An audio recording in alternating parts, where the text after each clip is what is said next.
My name is Camila Fuentes. I'm 31 years old, and last Christmas taught me something I should have learned years earlier. Some people don't invite you to the table because they love you. They invite you so they can enjoy watching you sit there unwanted. At dinner, gift boxes kept sliding across the linen tablecloth one after another. Each one wrapped with absurd care, each one open to applause and inside jokes. And those warm little speeches families give when they actually mean it. I waited longer than I should have.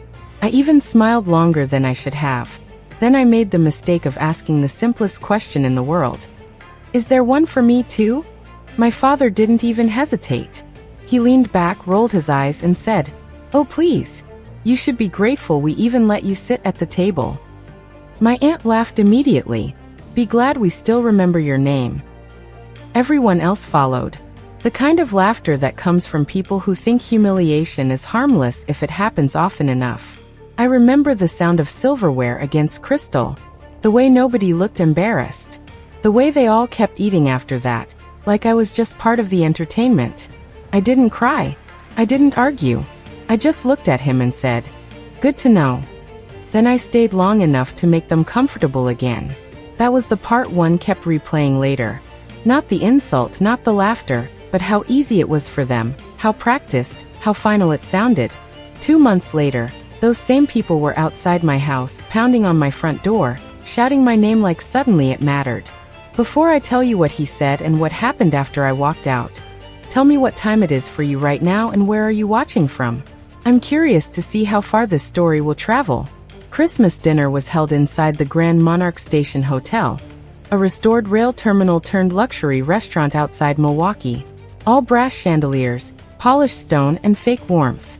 It was exactly the sort of place my father loved because it looked expensive enough to impress strangers and intimate enough to disguise cruelty.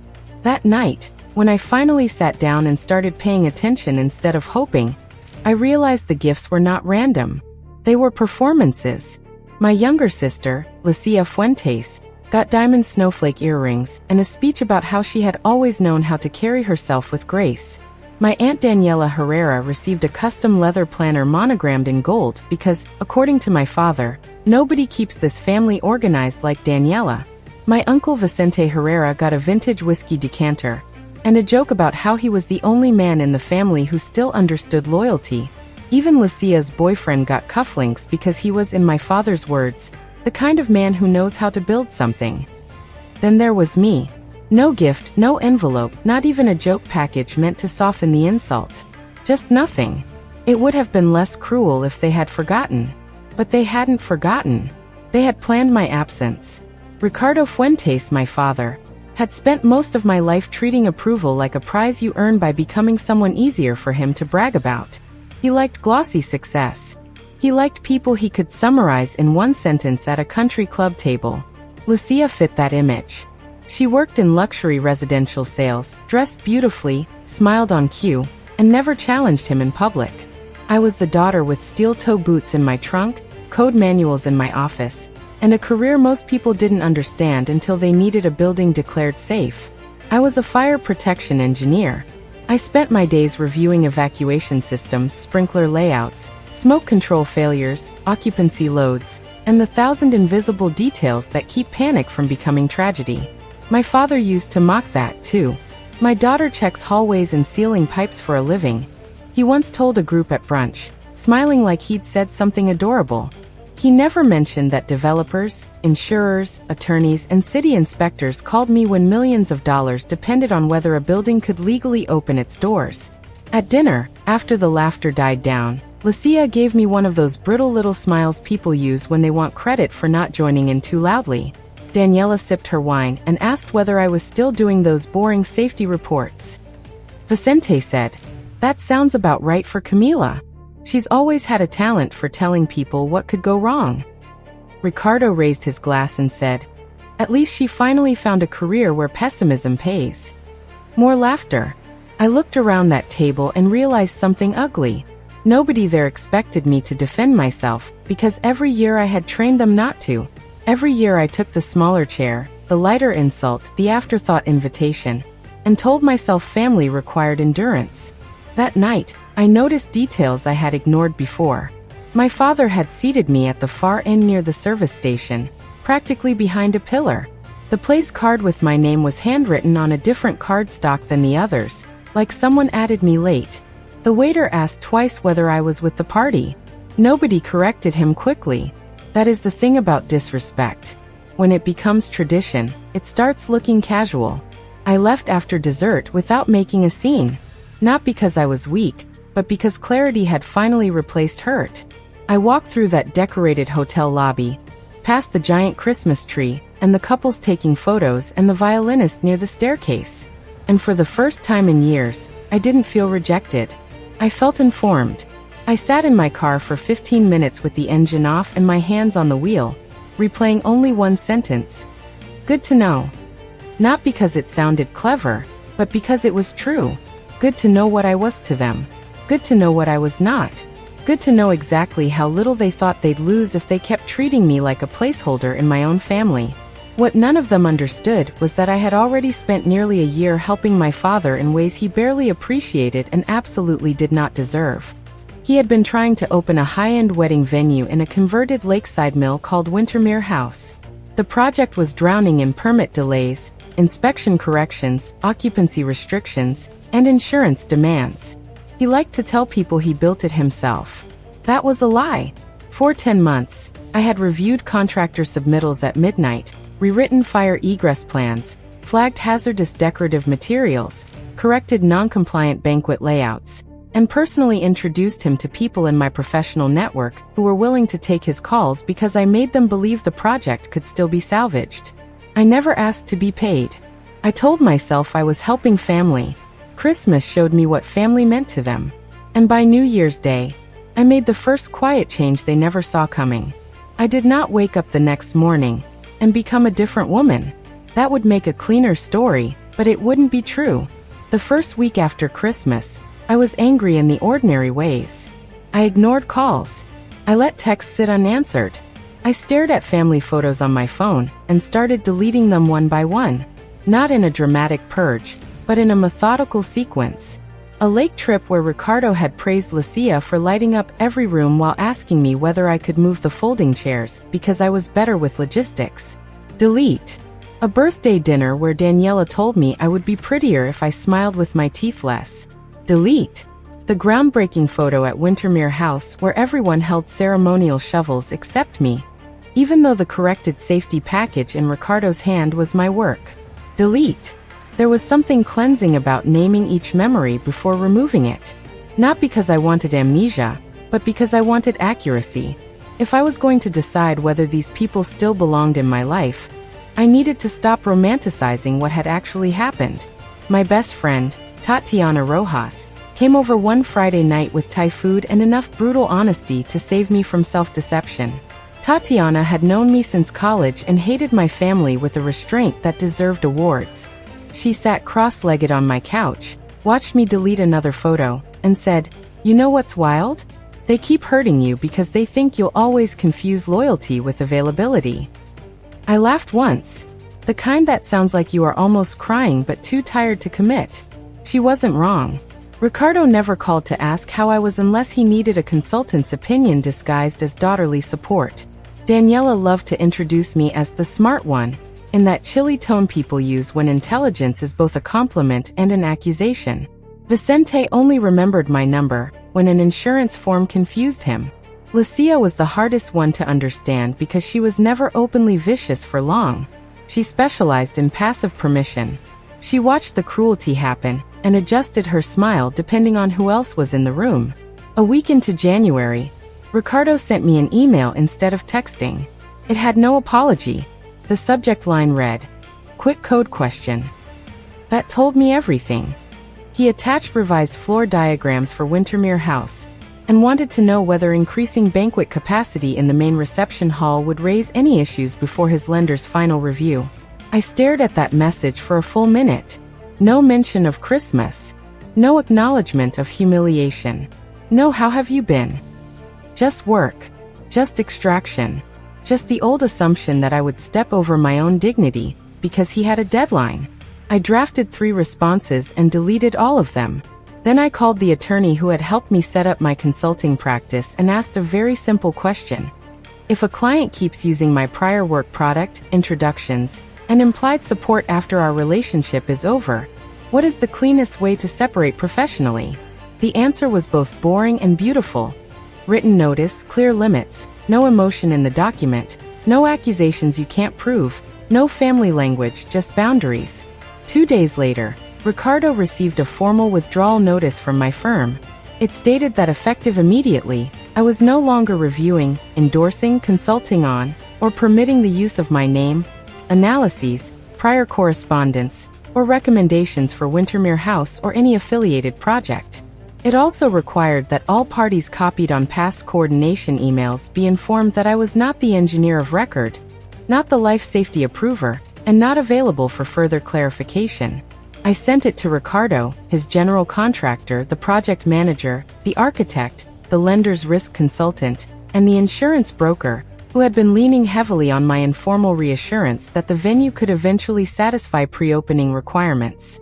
I did not accuse anyone of fraud. I did not threaten anyone. I just removed the one thing my father had been counting on without ever valuing my credibility. That single email changed the trajectory of his project within 48 hours. Questions that had been postponed suddenly returned. The lender wanted a third-party review before releasing another construction draw. The insurer refused to finalize binders until a new life safety consultant certified corrective actions. The architect, who had tolerated Ricardo mostly because of me, stopped taking his late-night calls. The decorative installation company had to remove imported drapery fabrics after someone, probably the building official, but I never asked, flagged flame spread issues I had previously warned Ricardo about. Then the city scheduled a follow-up inspection and found that the upstairs bridal suite corridor had been narrowed by millwork changes that reduced egress clearance below what had been approved. Small problems by themselves, expensive problems together, catastrophic problems if your entire business model depends on launching in spring wedding season. Ricardo still did not apologize. Instead, he called and left a voicemail that began, "I don't know what game you think you're playing." That message was followed by a text from Daniela saying, "This is childish. You know how much your father has invested." Vicente sent, "Family doesn't do this to family." Lucia waited longer, then texted, "Can we talk? Dad's really stressed." That one almost got me. Not because it was sincere, but because it exposed the hierarchy perfectly. Christmas humiliation for me. Emergency empathy for him. I looked at that screen and finally asked myself the question I should have asked years earlier. If my family doesn't need me as a person, why should they still have access to me as a resource? By February, the damage had widened. A regional wedding planner quietly paused referrals to Wintermere House after hearing the opening date was unstable. A corporate event client withdrew an inquiry deposit because Ricardo couldn't guarantee occupancy certification. The bank requested updated cost projections, and those numbers were ugly. He had counted on a smooth finish because he thought he still owned my labor. He didn't. I had not attacked him. I had simply stopped saving him. And then on a gray Tuesday morning near the end of February, my video doorbell lit up with 3 familiar faces and one terrified truth. They had finally figured out what I had taken away. Ricardo Fuentes stood on my front porch in a wool overcoat that probably cost more than my first car, pounding on the door like force could reopen access to my life. Daniela was beside him, hairpinned perfectly despite the wind, already looking offended by my silence. Vicente kept scanning the street as if public embarrassment might still be negotiable. Lucia stood slightly behind them, pale and restless, hugging her arms against the cold. They had driven a little over 3 hours from Lake Geneva to my place in Grand Rapids, because the phone calls I didn't answer had run out, and the project timeline was collapsing faster than Ricardo's pride could manage. My doorbell camera caught every word. "Camila," he shouted. "We need to talk. Please open up." He sounded like he had been dragged across broken glass. Daniela stepped closer and said, "This has gone far enough." Vicente added, "We're not leaving until you come out here." Then Ricardo slammed his palm against my door again and yelled, "You're destroying this family over a joke at Christmas." That sentence actually made me laugh. I didn't open immediately. I made coffee first. I stood in my kitchen barefoot on heated tile, listening to them through the speaker with an almost clinical calm.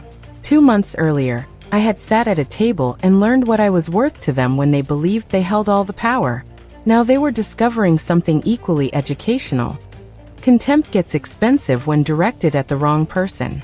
I checked the time, finished pouring my coffee, and only then opened the door, but not all the way.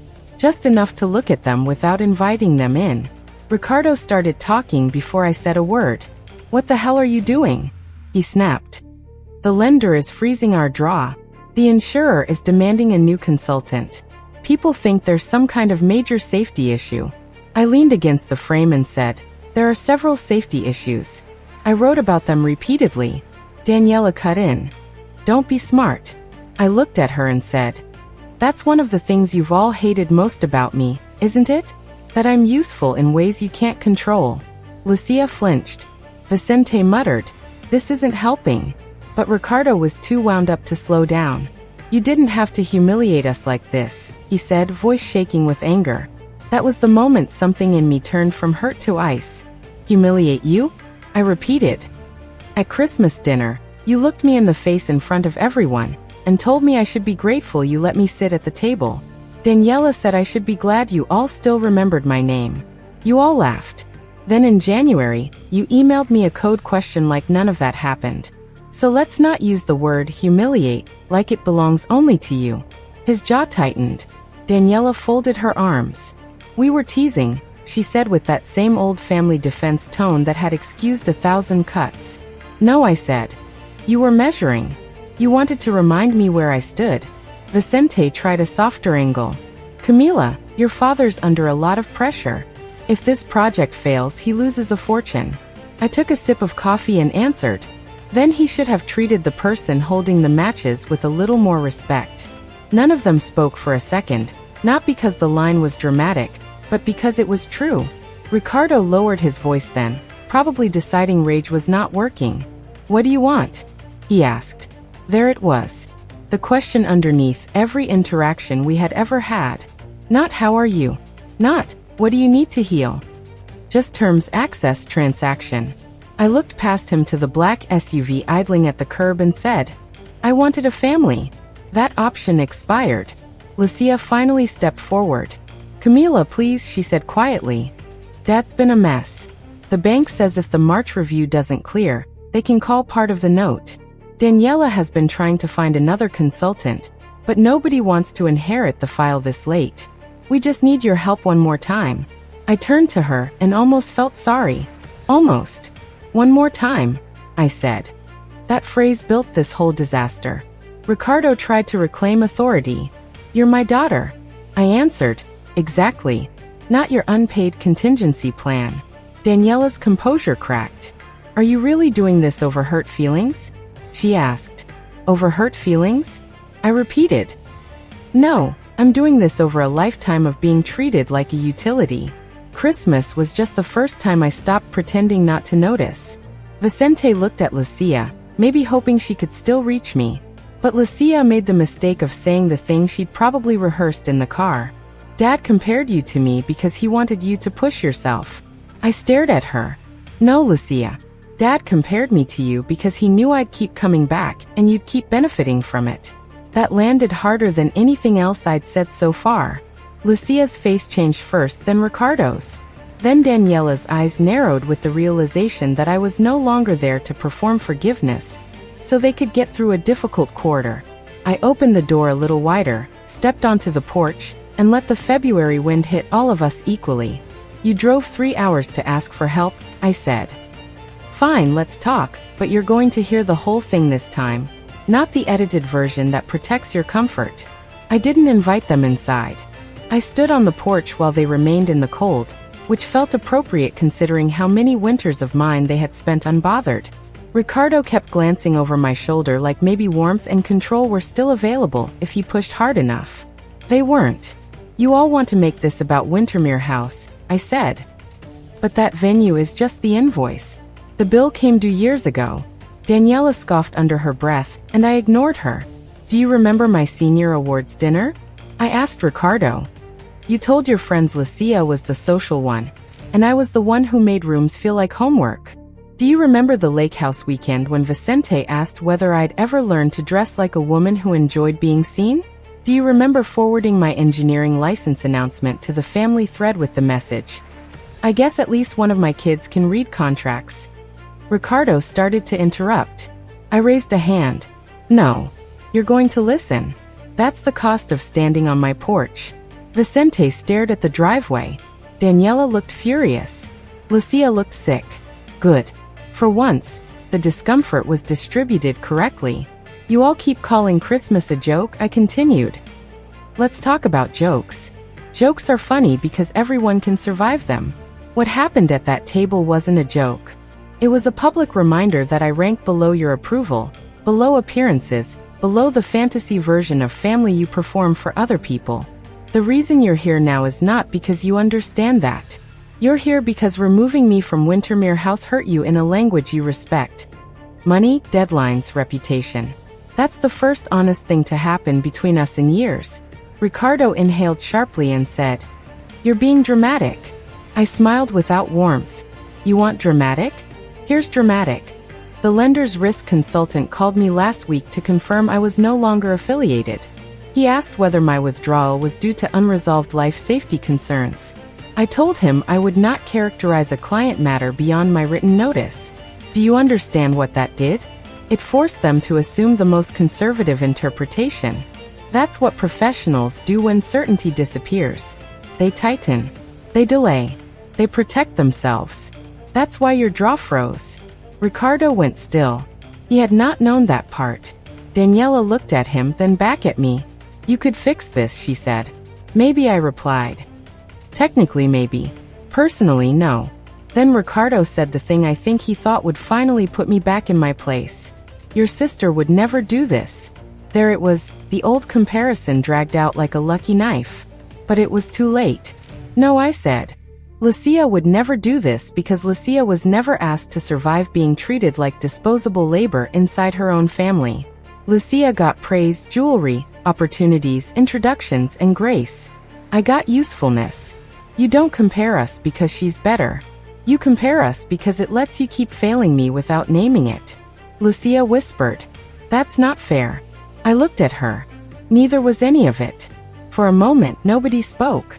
Then I did something I had planned only in fragments until that second. I reached into the folder I had brought to the door and pulled out 4 copies of a document. What is that? Vicente asked. Your answer, I said. Each packet contained a personal no-contact notice drafted by my attorney. Not some dramatic court order, just a formal instruction that future communication with me was limited to documented channels, and only for unresolved business records related to prior project correspondence. It also stated that I was declining any future personal invitations, family gatherings, and informal requests for professional advice. Not because I was having a moment, but because I was done. I handed one to Ricardo first. His face went pale with a kind of anger that finally had nowhere to go. Daniela refused to take hers until Lucia quietly pressed it into her hand. Vicente read his and actually looked embarrassed. Ricardo crumpled the first page halfway and barked. You can't be serious. I met his eyes. I have never been more serious in my life. Daniela snapped. So that's it. You're throwing us away. No, I said. I'm returning what you handed me. You all spent years showing me exactly where I stood. Christmas was just the moment you said it plainly enough that I could stop lying to myself. This, I tapped the folder, is me accepting your terms. Lucia started crying then, but even that didn't move me the way it once would have. Not because I'm cruel, but because timing matters. Tears after consequences are not the same as care before them. Camila, she said, voice shaking. I didn't know it was this bad. I answered her honestly. That's because it was never bad enough to inconvenience you. She covered her mouth. Ricardo looked at me like I had become someone else entirely. The truth was simpler than that. I had become visible to myself. He shifted tactics again. Desperation finally outrunning ego. If the bank calls the note, he said quietly, I could lose Wintermere.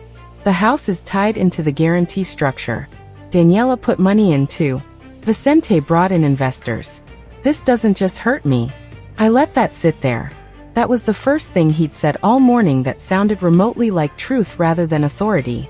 Then maybe the lesson will travel, I said. Maybe next time you'll remember that people you humiliate in private or public do not remain soft forever. Maybe next time you won't assume being needed makes someone owned. He looked older, suddenly smaller, somehow. For a split second, I saw the version of him I used to chase. The father I kept hoping lived somewhere underneath the performance. But he had brought 3 people to my door to pressure me into saving his investment after a lifetime of using affection like leverage. I was not going to reward that with a reconciliation that existed only to restore convenience. He asked one final question. So what are you saying? That was when everything inside me became very still. I looked at each of them in turn. Ricardo, Daniela, Vicente, Lucia, and said, "Today, I'm not asking you for an apology. I'm not negotiating one more chance. I just need you to understand what you've already lost. You didn't lose me this morning. You lost me at Christmas. Today is simply the first day you were forced to notice. Nobody moved after that." The wind dragged dead leaves along the edge of the porch. And somewhere down the block, a dog barked twice, absurdly normal against the collapse happening in front of me. Ricardo stared at me as though he believed there was still one sentence, one command, one guilt-laced reminder of blood that could pull me back into orbit. Daniela was the first to recover. "You are punishing everyone because you're too sensitive to handle family banter," she said, clutching the notice in a manicured hand. "You always did make everything heavier than it had to be." In the past, that line might have hooked into an old bruise. On that porch, it sounded like background noise. "No," I said. "What makes things heavy is repetition. Pattern entitlement. A one-time insult is a wound. A lifelong pattern is architecture. You all built this. I'm simply no longer living inside it." Vicente tried a last-ditch appeal to practicality. "Look, say your piece. Fine, but don't let emotion wreck what could still be fixed." That word again, emotion. As if men like Vicente had not built entire lives on anger, pride, and hierarchy, then relabeled women's boundaries as irrational the minute those boundaries cost them something. I stepped down one porch stair, so we were nearly eye level. "You all keep talking like Wintermere House is the tragedy," I said. "It isn't. A delayed venue can be refinanced, reworked, sold, or foreclosed. Painful, yes. Fatal, no. The tragedy is that the only thing strong enough to make this family hear me was financial exposure. Not tears, not distance, not years, not humiliation. Money." Lucia wiped her face and whispered, "I'm sorry." This time, I believed she meant it, at least partially. But sincerity and sufficiency are not the same thing. "I know you might be," I told her. "But I'm still leaving." Ricardo finally took a step forward. Voice rougher now, less controlled. "Camila, don't do this. Don't turn one terrible holiday into something permanent." I almost admired the framing. One terrible holiday. As if Christmas had manufactured the problem instead of revealing it. "It's permanent because it was consistent," I said. "Christmas was just the clearest example. You made me the family convenience. The problem solver you could disrespect because you assumed competence meant durability. You all kept asking what was wrong with me when the real question was what was wrong with the arrangement. Then I gave him the part one knew he would hate most because it was factual, not emotional. I documented everything on the project," I said. "Every warning, every code concern, every instance where I advised delay and you pushed speed. Every time I corrected something after hours, because you promised the contractors a timeline before confirming compliance. If anyone asks whether I acted properly in withdrawing, I'm covered professionally, legally, ethically. So if you came here hoping pressure, volume, or family guilt would make me reverse course, save the gas money next time." Ricardo's expression cracked then, not into remorse, not fully, but into fear. Real fear. The kind that arrives when a person realizes the other party prepared for the moment he assumed would never happen. Daniela looked at the folder again and asked softer now. "So there's really nothing we can say?" I answered with more honesty than she deserved. "You could have said it years ago. You could have said it at dinner. You could have said it in January before the permits, before the lender review, before this porch. You could have said, Camila, we were cruel and we know it wasn't teasing. We keep using you and we need to change. But you didn't. You came here because something expensive started breaking. She lowered her eyes. That tiny motion satisfied me more than I expected.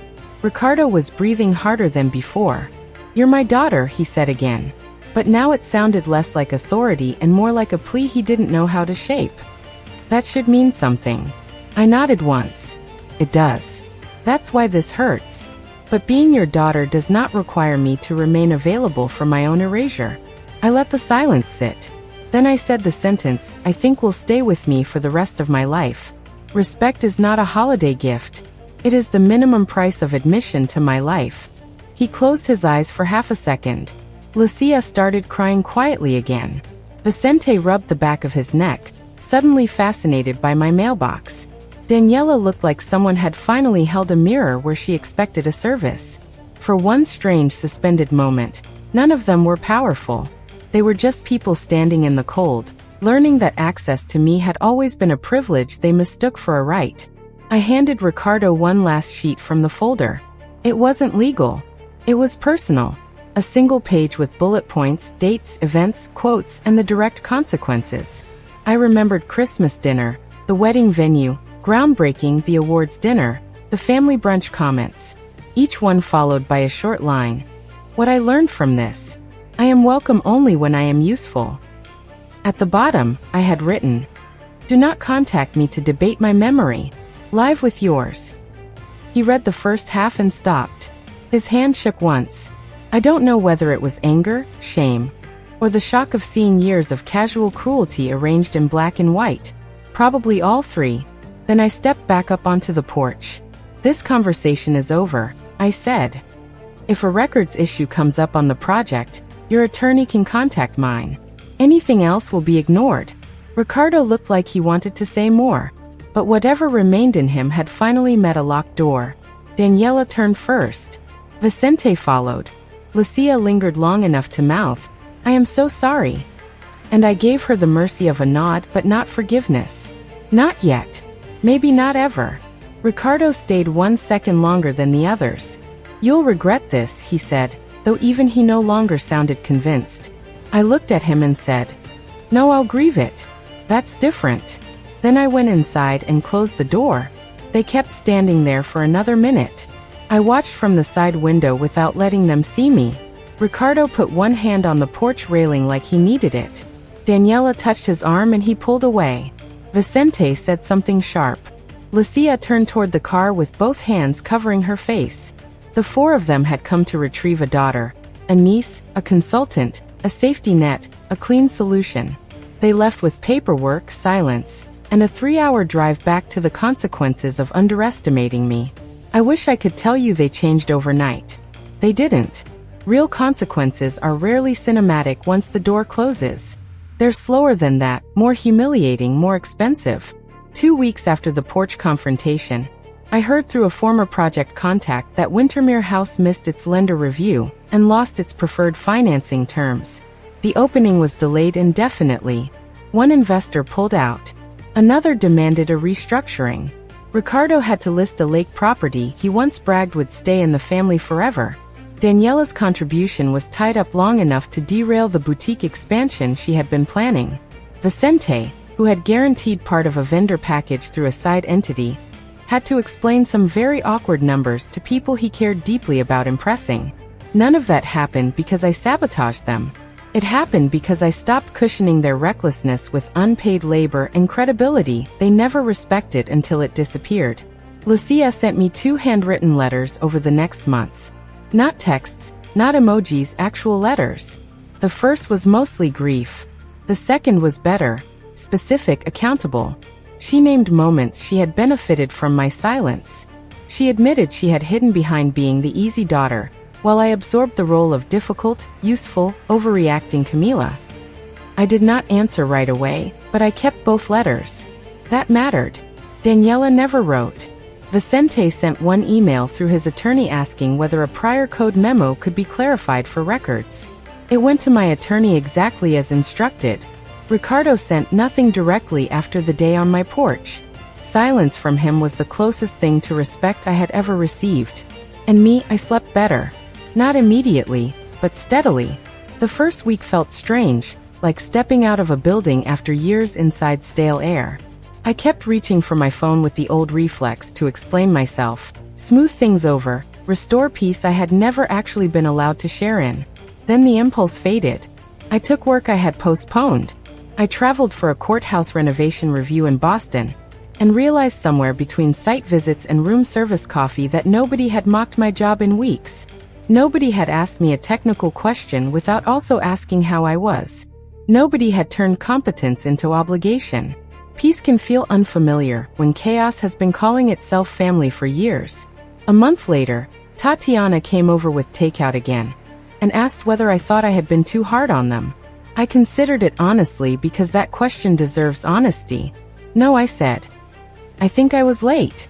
That's the part one want anyone listening to understand. Leaving doesn't always mean slamming a door in rage. Sometimes it means looking at the blueprint of your life and admitting a structure is unsound, no matter who built it. Sometimes the most powerful revenge is not humiliation, screaming, or public exposure. Sometimes it is refusing to keep donating your intelligence, time, tenderness, labor, and access to people who keep proving they only value those things once they can no longer reach them. The lesson I carried out of that Christmas was not that family doesn't matter. It's that family without respect becomes theater, and somebody always gets cast as the sacrifice. For years, I thought endurance made me good. I thought understanding people's flaws made me noble. I thought being useful would eventually earn me safety. It didn't. Boundaries did. Distance did. Documentation did. Saying no without leaving the sentence open for negotiation did.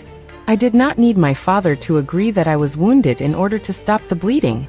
I did not need my aunt to approve my memory for it to be true.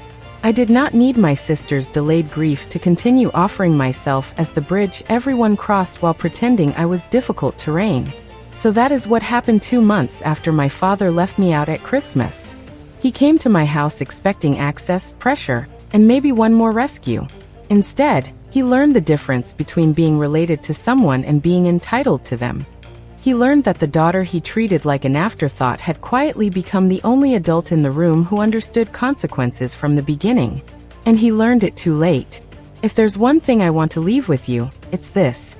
When the people closest to you keep making you feel invisible, walking away is not cruelty.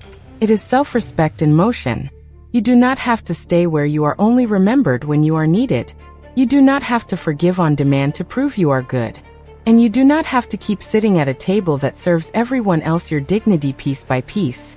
Sometimes the most educational, most necessary, most life-saving thing you can do is become unavailable to those who only valued your presence after your absence started costing them. If you were in my place, would you stay or would you leave? Comment just one sentence. I'd leave or I'd stay. From my point of view, this story is not just about revenge. It's about finally seeing the truth after years of quiet disrespect. What hit me the most was that Camila didn't explode right away. She simply stopped allowing people to use her while pretending they were family. That made her decision feel stronger, smarter, and more meaningful. Sometimes the most powerful response is not anger, but distance and self-respect. What about you? If your own family treated you like this for years, would you forgive them or would you walk away for good?